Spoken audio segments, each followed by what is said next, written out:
Okay, now we're going to test them again. I got them at 4 inches this time because they veered off on the last one. So we're in the right setting, speed 3,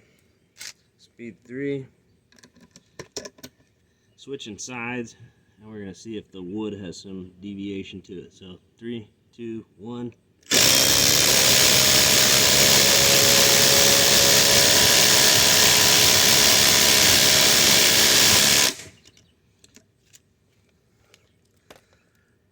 Okay, that was with the 5 amp hour, and ooh, that's already warm.